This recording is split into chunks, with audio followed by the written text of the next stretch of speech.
And Larry, the world is waiting for the baby to arrive. They're on baby watch all around the world. Yeah.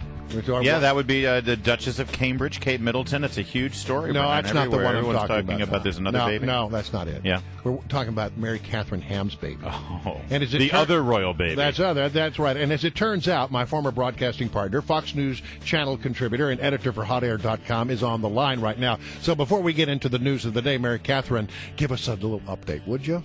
Hello, good morning. Well, Kate and I are always on the same track. We have the same hair and the same wardrobe, glamorous lives, and I am due August 28th, so about a month after her. Now, will you be influenced by the name that the royals give their baby when you give your baby's name? I think the royals only have 4 choices, right? It's like Charles, Catherine, Charlotte. I think George is one. I think you can use George still, can't you? Yeah, so we might expand a little farther than that. All right, good deal. Well, listen, it's good to have you on. There's so much to talk to you about, though. I want to start out by talking about this speech yesterday that the Attorney General gave down at the NAACP in Orlando, and it was basically his whole message was maybe we need to take a look at these stand your ground laws. What do you think about that, Mary Katharine? I mean, first of all, stand your ground did not have hardly anything to do with this case. It was not part of the defense that was mounted. The prosecutor himself has said we were not prosecuting a stand your ground case.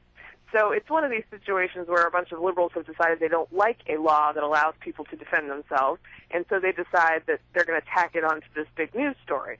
It's not actually that relevant. Also, there are a ton of states with stand your ground laws, so I think folks like Stevie Wonder, for instance, who's going to boycott Florida, is going to find out he's going to be boycotting a lot of states. I believe New York among them, if he ends up doing that. And the other thing is, I look forward to Democrats running a national campaign based on the all-American duty to retreat. Yeah, right, exactly.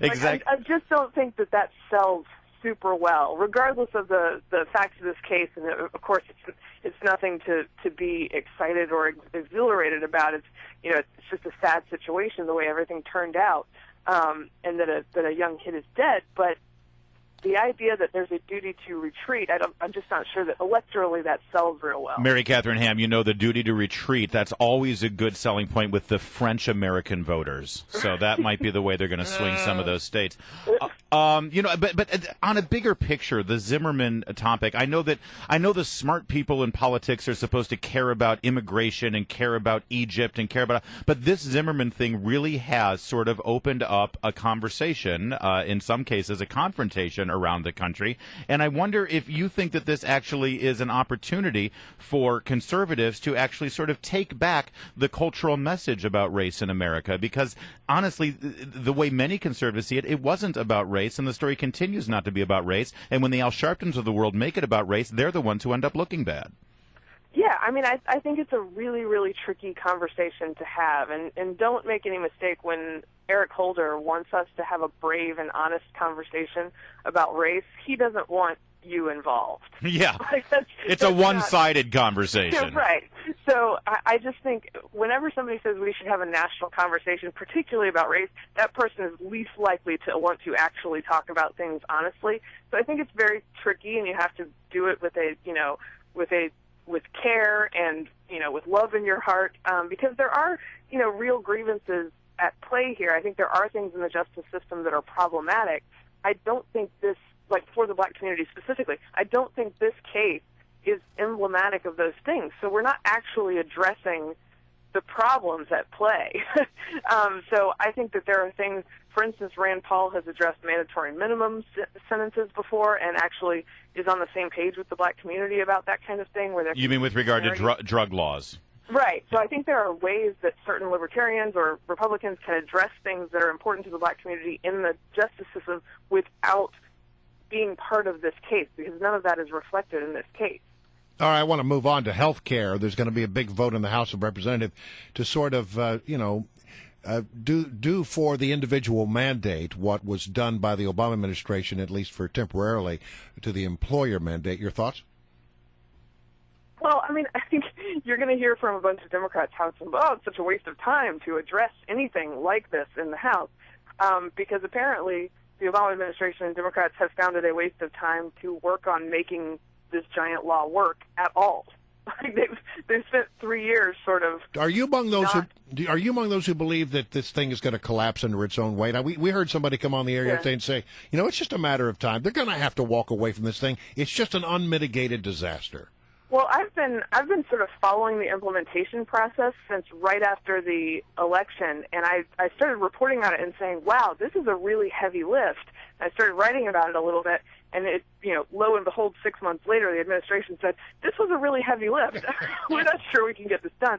I think that it was designed not to work perfectly. I do buy the idea that we're on a path to single payer, but I don't think it was meant to go up on the launch pad. Like, I think this is a little earlier than they planned for things to start falling apart. Yeah.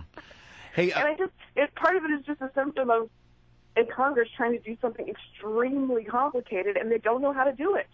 Right. They didn't then, they don't now, and they probably won't in the future. Mary Katharine Ham, real fast, you sort of came of age politically and also in the media during this time of sort of this conflict between the grassroots Tea Party conservative type movement versus the old establishment type Republican Party. And now we're going to see this in a primary fight in Wyoming. Liz Cheney, daughter of Dick Cheney, has announced now that she's going to challenge Senator Mike Enzi, Republican, for the seat in Wyoming for the Senate. What do you think of that? Is that a good thing or a bad thing to have that fight?